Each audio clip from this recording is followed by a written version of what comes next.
Hi guys, thanks for tuning into the channel. My name is Liz and I'm a reseller in Maryland. Today's video is very short and very different.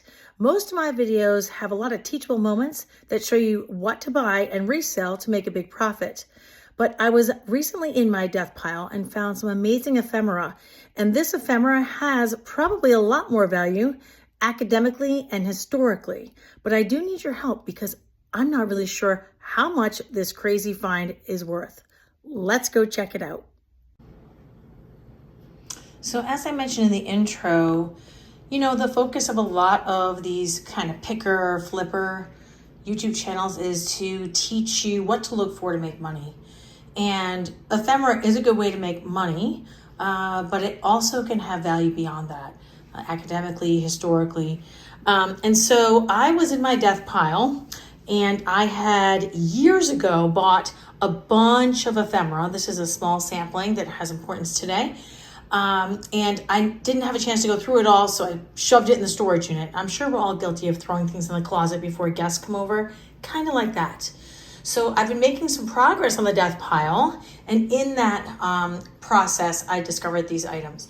So I was pretty excited because I was like, oh, I love ephemera, and these look like letters or whatever. And older letters, probably from like military letters. And they're at least the external portion, almost like an envelope, for 3 letters from World War I. And then there's some provenance here. This family wrote to a man who became a senator, but also served with their relative in World War I. And they're asking him if he was the person whose censorship stamp is on this particular piece. And so that's pretty cool because he says it's very likely it was me. We all took turns censoring, and that looks like my signature or my stamp. So that's all pretty cool, and that has some, certainly historical and I guess maybe political significance. This is the signature of the senator, which has a value of about $50 all by itself. Never mind like the content of the letter.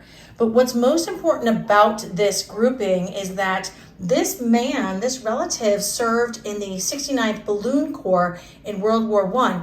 And he mentions in some of his letters that some of the balloons were shot down by the Germans, and he used fragments of these military balloons to send home letters or parcels. It even mentions that he stitches them shut.